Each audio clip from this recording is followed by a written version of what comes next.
చూసుకున్నట్టయితే నాకున్న ఇన్ఫర్మేషన్ మేరకు 2580 చిల్లర వార్డులలో పోటీ అయింది. మొత్తం 117 మున్సిపాలిటీలు కార్పొరేషన్ కలిపి 2580+ వార్డ్స్లో మరి ఎన్నిక జరిగితే బీఆర్ఎస్ నాకున్న ఈ నిమిషానికి ఉన్న రిపోర్ట్ ప్రకారం దాదాపు 730 దాకా మాకు ఇప్పటికే ఫలితాలు వచ్చినాయి. ఇంకొక 10-15 పెరిగితే పెరగవచ్చు. ఓవరాల్గా 740-750 దాకా వస్తాయి వార్డులు అనేది మా అంచనా.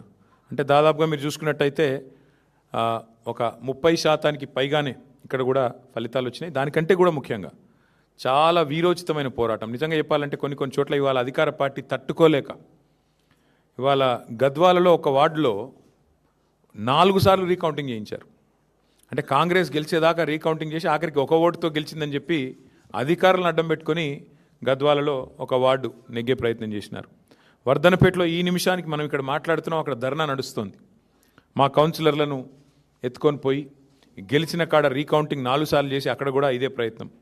చౌటుప్పల్లో ఇదే రకమైన ప్రయత్నం. అంటే అధికారులను, అధికార యంత్రాంగాన్ని, అధికార బలాన్ని అడ్డం పెట్టుకొని గెలిచినమా అంటే గెలిచినాం అనిపించుకోవడానికి సాంకేతికంగా నానా తంటాలు కాంగ్రెస్ పార్టీ పడతా ఉన్నది. అయినప్పటికీ నాకున్న ఇన్ఫర్మేషన్ ప్రకారం మొత్తం 117 మొత్తం పట్టణాల్లో జరిగిన ఈ ఎన్నికల్లో మాకు ప్రత్యక్షంగా డైరెక్ట్గానే అంటే ఎవరి అవసరం లేకుండా నేరుగా దాదాపు 15 నుంచి 16 నేరుగా గెలుస్తున్నాము. పరోక్షంగా, ఎందుకంటే అక్కడ మేము సింగిల్ లార్జెస్ట్ పార్టీగా ఉన్నాం.